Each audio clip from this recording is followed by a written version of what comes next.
ಅಂಥದ್ರೊಳಗೆ ನಮ್ಮಲ್ಲೊಂದು ಒಳ್ಳೆ ಸರ್ಕಾರ, ಇಡೀ ನಮ್ಮ ಮಂಗಳೂರು ಡಿಸ್ಟಿಕ್ ಹಾಸ್ಪಿಟಲ್ ಒಳಗೆ ಒಂದು MRI ಸ್ಕ್ಯಾನಿಂಗ್ ಮಾಡೋಕ್ಕೆ ಒಂದು ಮೆಷಿನ್ ಇಲ್ಲ. ಒಂದು MRI ಸ್ಕ್ಯಾನ್ ಇವತ್ತು ವೆನ್ಲಾಕ್ ಇದೆ, ದೊಡ್ಡ ದೊಡ್ಡ ಹಾಸ್ಪಿಟ್ಲ್ ಅದು, ಯಾವ ಸರ್ಕಾರಿ ಹಾಸ್ಪಿಟ್ಲ್ ಒಳಗೂ ಒಂದು MRI ಮೆಷಿನ್ ಇಲ್ಲ. ಬಡವರು ಬೇಕಾದ್ರೆ ಹುಷಾರಿಲ್ಲ ಅಂತ ಹೇಳಿದ್ರೆ MRI ಮೆಷಿನ್ಗೆ ಹೋಗ್ಬೇಕು, ಟ್ರೀಟ್ಮೆಂಟ್ ಮಾಡಬೇಕಿದ್ರೆ ಖಾಸಗಿ ಹಾಸ್ಪಿಟ್ಲಿಗೆ ಹೋಗಿ 10,000 ರೂಪಾಯಿ ಕೊಟ್ಟು ಸ್ಕ್ಯಾನಿಂಗ್ ಮಾಡ್ಕೊಂಡು ಬರಬೇಕು. ಅಂಥ ಪರಿಸ್ಥಿತಿಯಲ್ಲಿ ಜಿಲ್ಲೆ ಇದೆ. ಇದೇ 1 ಕೋಟಿ ರೂಪಾಯಿ ಇದೆಲ್ಲಾದ್ರೂ ನಮ್ಮ ಮಂಗಳೂರು ಸ್ಮಾರ್ಟ್ ಸಿಟಿ ಯೋಜನೆಯಲ್ಲಿ ಒಂದು ವೆನ್ಲಾಕ್ ಹಾಸ್ಪಿಟ್ಲಿಗೆ ಒಂದು ಸ್ಕ್ಯಾನಿಂಗ್ ಮೆಷಿನ್ ತಂದು ಹಾಕಿದ್ರೆ ಎಷ್ಟು ಜನ ಬಡವರಿಗೆ ಉಪಕಾರ ಆಗ್ತಿತ್ತು. ಆದ್ರೆ ನಮ್ಮ ಸ್ಮಾರ್ಟ್ ಸಿಟಿ ಅಧಿಕಾರಿಗಳು ಏನ್ ಮಾಡಿದಾರೆ ಗೊತ್ತಾ? ನೋಡು, ಇದು ಎದುರುಗಡೆ 1 ಕೋಟಿ ರೂಪಾಯಿ 1,20,00,000 ಖರ್ಚು ಮಾಡಿ ಒಂದು ಕ್ಲಾಕ್ ಟವರ್ ಅಂತ ಮಾಡಿದ್ದಾರೆ. 8 ಸಣ್ಣ ಪಿಲ್ಲರ್ ಹಾಕಿ ಮೇಲೊಂದು 4 ಗಡಿಯಾರ ಇಟ್ಟು ಇನ್ನು ಅದಕ್ಕೆ ಪ್ರತಿ ತಿಂಗಳ ಮೇಂಟೆನ್ಸಿಗೆ 5-10 ಲಕ್ಷ ಖರ್ಚು ಮಾಡ್ತಾರೆ. ಇನ್ನು ನೋಡಿ, ಈಚೆ ನೋಡಿ, ರೈಟ್ ಸೈಡ್ ನೋಡು, ಇದು ಅಂಡರ್ ಪಾಸ್ ಅಂತೆ. 6 ಕೋಟಿ ರೂಪಾಯಿ ವೆಚ್ಚಕ್ಕೆ ಇದು ಅಂಡರ್ ಪಾಸ್. ಏನ್ ಟ್ರಾಫಿಕ್ ಬಂದ್ ಜಾಮ್ ಆಗಿದೆ. ಇಲ್ಲಿ ಎಷ್ಟು ಜನ ಸತ್ತಿದ್ದಾರೆ ಇಲ್ಲಿ ನೋಡಿ. ಟ್ರಾಫಿಕ್ ರೈಟ್ ಸೈಡ್ ಸ್ವಲ್ಪ ನೋಡಿ, ಟೌನ್ ಹಾಲು ಆಚೆ ಕಡೆ ಮಿನಿ ವಿಧಾನಸೌಧ. ಇದಕ್ಕೆ ಅಂಡರ್ ಪಾಸ್ಗೆ ಇಲ್ಲಿ ನೋಡಿ, ಇಲ್ಲಿರುವಂತದ್ದು ಈಗ DC ಆಫೀಸ್ ಹೋಗುತ್ತೆ, RTI ಆಫೀಸ್ ಹೋಗುತ್ತೆ, ಕಮಿಷನರ್ ಆಫೀಸ್ ಹೋಗುತ್ತೆ, ಪ್ರತಿಯೊಂದು ಇನ್ನು ಶಿಫ್ಟ್ ಆಗುತ್ತೆ ಪಂಪಲ್ಲಿಗೆ. ಯಾಕೆ ಇಲ್ಲಿ 6 ಕೋಟಿ ರೂಪಾಯಿ ಖರ್ಚು ಮಾಡಬೇಕು? ಒಂದು ನಾಳೆ ಮಳೆ ಬರಲಿ, ಮಂಗಳೂರಿನ ಇಡೀ ಸಿಟಿ ಒಳಗೆ ಒಂದು ಡ್ರೈನೇಜ್ ಇಲ್ಲ. 6 ಕೋಟಿ ಜನ ಇಲ್ಲಿ 6 ಲಕ್ಷ ಜನ ಮಂಗಳೂರಿನವ್ರು ಮಾಡಿದ ಕಕ್ಕಾಸ್ ಎಲ್ಲ ಹೋಗಿ ಇವತ್ತು ಓಪನ್ ಡ್ರೈನೇಜ್ ಅಲ್ಲಿ ಹೋಗಿ ಇವತ್ತು ಪಲ್ಗುಣಿ ನದಿಗೆ ಸೇರ್ತಾ ಇದೆ ತಾತ. ನಮ್ಮ ಹೊಳೆ ಪೂಳ ಹಾಳಾಗಿದೆ, ಹೊಳೆಯಲ್ಲಿರುವಂತ ಮೀನುಗಳು ಸಾಯ್ತಾ ಇವೆ, ನದಿ ಮಲಿನ ಆಗತ್ತೆ, ಇಂಡಸ್ಟ್ರಿಯಲ್ ಅನ್ನು ಕಂಟ್ರೋಲ್ ಮಾಡಕ್ಕೆ ಯೋಗ್ಯತೆ ಇಲ್ಲ ಇವರಿಗೆ. 800 ಕೋಟಿ ರೂಪಾಯಿ ಇವರು ಡ್ರೈನೇಜ್ UGD ಅಂತ ಮಾಡ್ಕೊಂಡು ಗುಳುಮ್ ಮಾಡಿದ್ದಾರೆ, ತಿಂದು ಹಾಕಿದ್ದಾರೆ.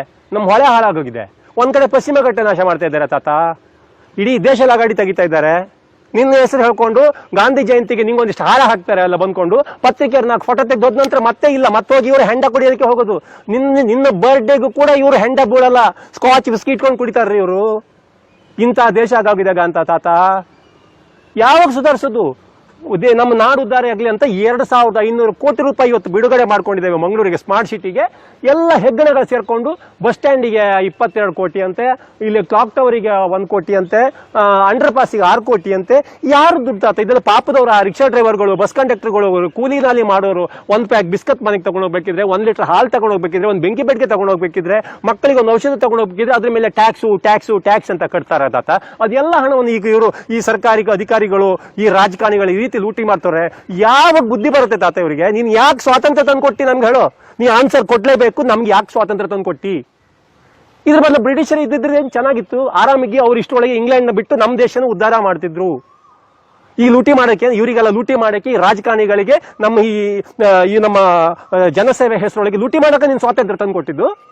ಉತ್ತರ ಕೊಡ್ತಾತ ನೀನು, ಯಾಕೆ ನಮ್ಗೆ ಸ್ವಾತಂತ್ರ್ಯ ತಂದು ಕೊಟ್ಟಿದ್ದು? ಇದು ನಮ್ಮ ಸ್ವಾತಂತ್ರ್ಯ ಸತ್ಯ ಹೇಳ್ತೇನೆ ತಾತ, ಯಾರಿಗೂ ನಿಜವಾದ ಜನರಿಗೆ ಸ್ವಾತಂತ್ರ್ಯ ಇಲ್ಲ ತಾತ. ಇದು ಬ್ರಿಟಿಷರಿಗಿಂತ ಘೋರ ರೂಪದಲ್ಲಿರ್ತಕ್ಕಂಥ ಬ್ರಿಟಿಷರು ನಮ್ಮ ದೇಶದಲ್ಲಿ ಇವತ್ತು ಹುಟ್ಟುಕೊಂಡಿದ್ದಾರೆ, ಇನ್ನೂ ಬಾಕಿ ಇದ್ದಾರೆ ತಾತ. ಇವರು ಜನಸೇವೆ ಹೆಸರೊಳಗೆ ಬಂದಂತ ರಾಜಕಾರಣಿಗಳು, ಲಂಚ ಕೊಟ್ಕೊಂಡು ಬಂದಂತ ಕೆಲವೊಂದು ಅಧಿಕಾರಿಗಳು ಇಡೀ ನಮ್ಮ ದೇಶನ ಕ್ಯಾನ್ಸರ್ ಸ್ವರೂಪದಲ್ಲಿ ತಿಂತಾ ಇದ್ದಾರೆ ತಾತ. ಕ್ಯಾನ್ಸರ್ ಸ್ವರೂಪದಲ್ಲಿ ತಿಂತಾ ಇದ್ದಾರೆ. ಇಟ್ಸ್ ಸೋ ಬ್ಯಾಡ್ ತಾತ. ಇನ್ನೆಲ್ಲಾದ್ರೂ ತಾತ ನೀನು ಹುಟ್ಟಿ ಬರೋದಿದ್ರೆ, ಈ ಕೊರೋನಾ ಅಲ್ಲ ಅದಕ್ಕಿಂತ ದೊಡ್ಡ ರೋಗ ಆಗಿ ನೀನು ಹುಟ್ಟಿ ಬರ್ಬೇಕು. ನೀನು ಬಂದು ಯಾರ್ಯಾರು ನಮ್ಮ ದೇಶ ತಿಂತಾ ಇದ್ದವ್ರು ನೋಡು, ನಮ್ಮ ಜನರ ಟ್ಯಾಕ್ಸ್ ಪೇಡ್ ಹಣವನ್ನು ತಿಂತಾ ಇದ್ದಾರೆ, ಪರಿಸರ ನಾಶ ಮಾಡ್ತಾ ಇದ್ದಾರೆ ನೋಡ್ತಾತ. ಅವ್ರು ಒಳಗೆ ಹೊಕ್ಕಿ ಅವ್ರನ್ನ ಮೊದಲು ನೀನು ಮನ ಪರಿವರ್ತನೆ ಮಾಡು. ಅಂತವ್ರಿಗೆ ಬುದ್ಧಿ ಕೊಡು ತಾತ. ಅಂತವ್ರಿಗೆ ನೀನು ಹುಟ್ಟಿ ಬರ್ಬೇಕು. ನೀನು ಒಳ್ಳೆ ದೊಡ್ಡ ಬಲಿಷ್ಠ ಶಕ್ತಿಯಾಗಿ ಹುಟ್ಟಬಾ. ಇಲ್ಲ ನೀನೊಂದು ಇನ್ವಿಸಿಬಲ್ ಶಕ್ತಿಯಾಗಿ AK-47 ಅಂತ ಹಿಡ್ಕೊಂಡು ಬಂದು ಇಂಥ ದುಷ್ಟರನ್ನ ನಮ್ಮ ದೇಶ ಲೂಟಿ ಮಾಡ್ತಕ್ಕಂಥವ್ರಿಗೆ ಅವರಿಗೆ ಅದು ಪಾಠ ಕೊಡ್ತಾತ ನೀನು. ನಮ್ಮ ದೇಶ ಹಾಳಾಗೋಗುತ್ತೆ, ಖಂಡಿತ ಹಾಳಾಗೋಗುತ್ತೆ ತಾತ.